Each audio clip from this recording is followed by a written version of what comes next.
What's that? Oh, okay. Hello, everybody. I'm going to tell you a story. How is this? Is this okay? There we go. Okay. Hi, everybody. I'm going to tell you a story. A true story about my brother, and it's called My Brother The Scissor. My brother Dan is the sweetest guy in the world, but he wasn't always that way. Like lots of big brothers, when we were kids, he could be a real jerk. He's almost 4 years older, so back then we didn't have much in common, with one exception, sports. He was a jock and I was a tomboy, so we kind of got along in that respect. Still, my primary memories from back then are of Dan abusing me, and me, for some reason, being all for it. On weekend nights, we'd wait for our parents to go out and then we'd get right to it. We'd turn the den into a boxing ring where Dan, standing on his knees, pummeled me until I begged him to stop. Or we'd play tackle football. I'd wear a helmet and my soccer shin guards as hip pads, and he'd hurl my much smaller body into the sharp edges of our wicker couches. Somehow, during these games, I actually believed I had a chance to win, so I kept competing and dreaming of the day I would finally beat my brother. And of course, there was the scissor. What is the scissor, you ask? It's when Dan would tackle me to the ground and coil his legs around my waist, then constrict his legs until I couldn't breathe. Such a jerk. But nothing compares to the time he egged me onto my first and last fist fight. I was flipping baseball cards for keeps on the school bus with a kid named Joey from down the block. And let me tell you, this little third grader was on fire that morning and winning all of Joey's cards. Poor Joey. He reminded me of Ichabod Crane. He was tall and lanky and kind of pointy. And here I was, a low-to-the-ground, shaggy-haired, plaid-clad tomboy who looked like a Bay City roller, just cleaning the kid's clock. Pretty soon, the whole bus had gathered around and the taunting began. "Joey, you're losing to a girl." "She's kicking your ass, Joey." Naturally, I was flattered. After all, I was crushing it. But poor Joey, he was really upset. I told him we could stop, but he insisted we go on so we could try to win back his cards and what was left of his dignity. That's when Dan got involved.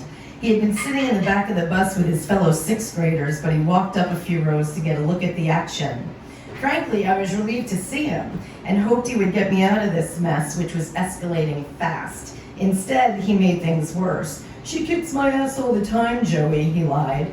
"You never stood a chance." The other kids piled on even more, chanting for Joey to call me out, which, in the parlance of the day, meant challenge me to a fight. "I call you out," Joey said, acquiescing to the barbarians on the bus. "I accept," said a terrified voice that sounded like mine. I may have been only 8, but hey, I had a reputation to protect. Dan put his hands on my shoulders. "Don't worry, I'll help you," he said, and I immediately felt better. The battle was set after school at the bus stop. Be there or be square. At school, the news was all over the halls. Kids came up to me to wish me luck and tell me to kick Joey's ass. I was too young to realize they were likely saying the same thing to Joey, too. Dan, meanwhile, was AWOL all day. In his absence, I conjured my dear friend Rocky Balboa. There's nothing like the Rocky theme song to inspire a hopeless underdog in a situation she'll never get out of alive. Still, humans being hopeful creatures, just like in those den matches I had with Dan, I believed I could triumph. Headed home on the bus, Dan joined the other Romans taunting their gladiators, and when we arrived at the Coliseum, aka the bus stop, we gathered in a circle on the Ironman's lawn.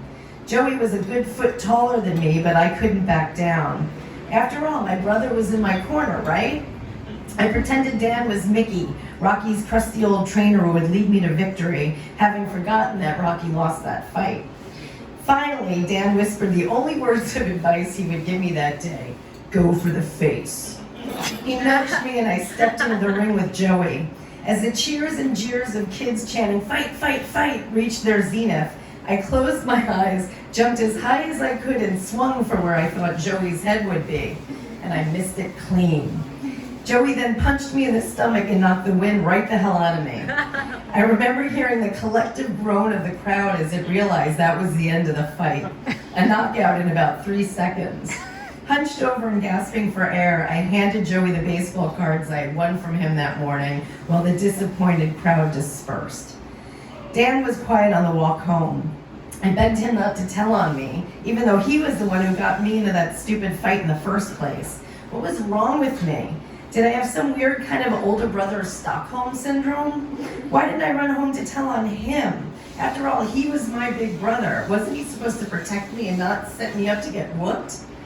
Turns out, neither of us told our parents, and soon after the fight with Joey, Dan and I stopped our boxing matches and football games in the den. By junior high, I wasn't much of a jock anymore, and we kind of just went about our lives. It would stay that way throughout our teens, but things began to change as we got older. We even started hanging out sometimes, and soon we became friends. It would take a while, but I eventually came to realize that by virtue of Dan's torment, I probably became more self-reliant and determined than I might have been without his particular brand of motivation. So just as nature isn't a straight line, neither are relationships. And now, as then, I love my big brother Dan, even though he used to be a real jerk. I'm glad he isn't one anymore, proving that there's hope for everyone. And if there isn't, well, there's always the scissor. Woo! Yeah!